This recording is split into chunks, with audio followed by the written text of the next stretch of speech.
Hi అండి. ఇవాళైతే మనం జంతికలు తయారు చేసుకుందామండి. నేను ఎటువంటి బటర్ గానీ, నెయ్యి గానీ ఏది వేయట్లేదు.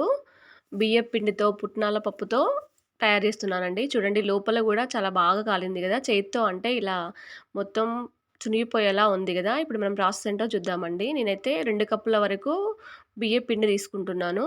దీన్ని గ్యాస్ ఆన్ చేసుకొని ఒక 2 నిమిషాల పాటు వేడి చేయండి. అంటే పిండి ఇలా పట్టుకుంటే వేడయ్యేలా ఉండాలి.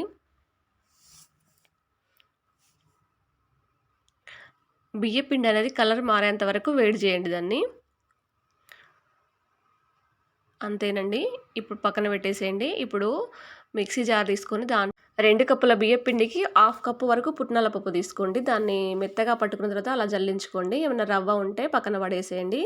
ఈలోపు గ్యాస్ ఆన్ చేసుకొని మనం వాటర్ హీట్ చేసుకోవాలండి. 2 కప్పులు వాటర్ హీట్ చేసుకోవాలి 2 కప్పుల బియ్యపు రవ్వకు. ఇప్పుడు బియ్యపు పిండిలో పుట్నాల పప్పు మొత్తం కలిపేసి తర్వాత 2 టేబుల్ స్పూన్ల కారం, 2 టేబుల్ స్పూన్ల తెల్ల నువ్వులు తీసుకుంటున్నానండి. మీరు నల్ల నువ్వులు గానీ ఏదైనా తీసుకోవచ్చు. అలాగే కొద్దిగా సాల్ట్, కొద్దిగా ఓమ గూడా నేను నీళ్ళు హీట్ ఎక్కాయి గదండీ! ఇప్పుడు కొద్దిగా నీళ్ళు పోసుకుంటూ స్పూన్‌తో కలుపుకోవాలండి. అలా కలిపేసుకున్న తర్వాత ఆ వేడంతా చల్లారే వరకు మనం మూత పెట్టేసి ఒక 10 నిమిషాలు పక్కన పెట్టేసేయండి. మీరు కావాలంటే దీంట్లో ఇంగువ గూడా వేసుకోవచ్చండి. ఆనియన్ సీడ్స్ గూడా వేసుకోవచ్చండి. అలా పిండంతా చల్లారిన తర్వాత మనము చపాతీ పిండిలాగా బాగా కలుపుకోవాలండి. మరి లూజ్‌గా ఉండొద్దు, మరి గట్టిగా ఉండొద్దు. అలా కలుపుకుంటే సరిపోతుంది. ఇప్పుడు స్టార్ లాంటిది తీసుకొని దాంట్లో కొద్దిగా నూనెన్నా, నెయ్యన్నా అప్లై చేయండి. ఒక ప్లేట్ తీసుకొని ఆ ప్లేట్‌కి గూడా ఆయిల్ అంతా అప్లై చేయండి.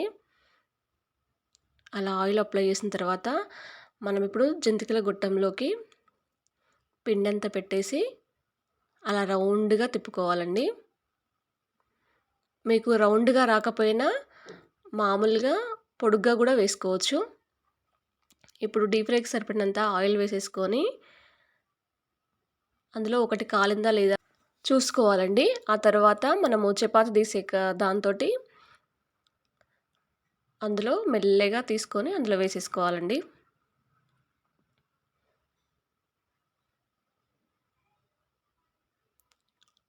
సిమ్‌లో పెట్టుకొని ఒక 5 మినిట్స్ వరకు కాల్చుకుంటే సరిపోతుందండి.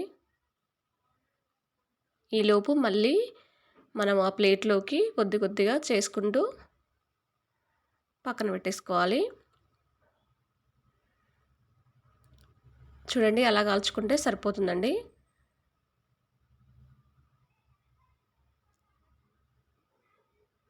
ఇప్పుడు తీసిస్తే సరిపోతుంది.